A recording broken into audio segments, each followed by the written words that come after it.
हिंदुस्तान के इतिहास में एक से बढ़कर एक नौजवान क्रांतिकारियों ने जन्म लिए, जिन्होंने देश की आजादी के सपने को पूरा करने के लिए अपनी जान की बाजी लगा दी।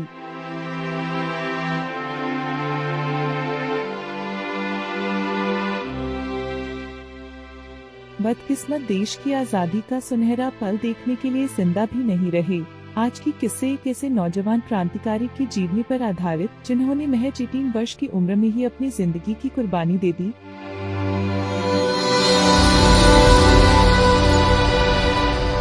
खुदीराम बोस का जन्म 3 दिसंबर 1889 को बंगाल के मिदनापुर जिले के गांव हबीबपुर में हुआ। उनके पिता का नाम त्रैलोक्यनाथ था। कहते हैं उनके जन्म के कुछ ही दिन बाद माता पिता का निधन हो गया।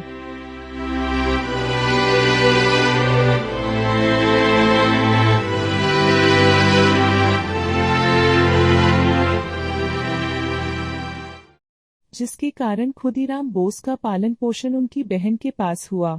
1905 में जब अंग्रेजों ने बंगाल का विभाजन कर दिया तो इसका पूरे देश में विरोध शुरू हो गया।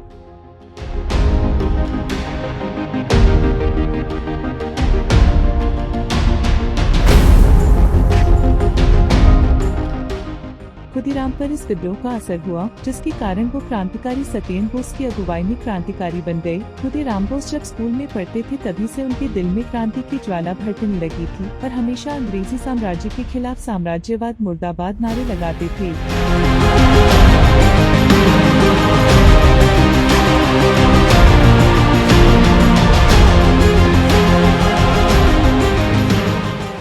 9वीं की पढ़ाई के बाद वह पूरी तरह क्रांतिकारी बन गए और रिवोल्यूशनरी पार्टी के सदस्य बन वंदे मातरम के पर्चे बांटने लगे। 28 फरवरी 1906 को सोनार बांग्ला नाम का इश्तिहार बांटते वक्त पुलिस ने उन्हें गिरफ्तार कर लिया, लेकिन वो चकमा देकर भागने में कामयाब हो गए। इसके बाद पुलिस ने एक बार फिर उन्हें पकड़ लिया, लेकिन उम्र कम होने की वजह से चेतावनी देकर छोड़ दिया गया।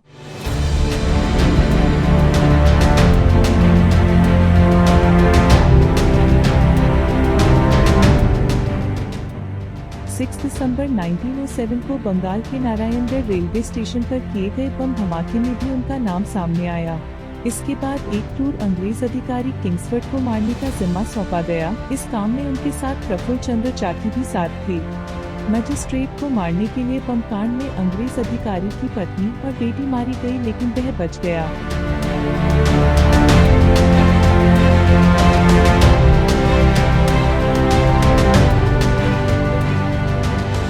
घटना के बाद खुदीराम बोस और प्रफुल्ल चंद वहां से 25 मील भागकर एक स्टेशन पर पहुंचे, लेकिन बदकिस्मत पुलिस के हत्थे चढ़ ही गए।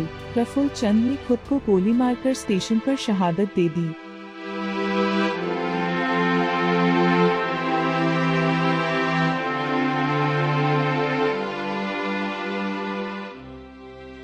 थोड़ी देर बाद खुदीराम को भी गिरफ्तार कर लिया गया। उनके खिलाफ 5 दिन तक मुकदमा चला।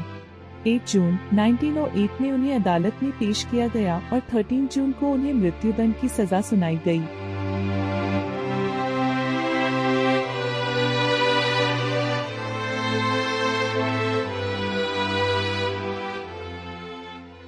अगस्त 1908 को इस महान क्रांतिकारी को फांसी पर चढ़ा दिया गया। आजादी के संघर्ष में यह किसी भारतीय क्रांतिकारी को फांसी देने की पहली घटना थी।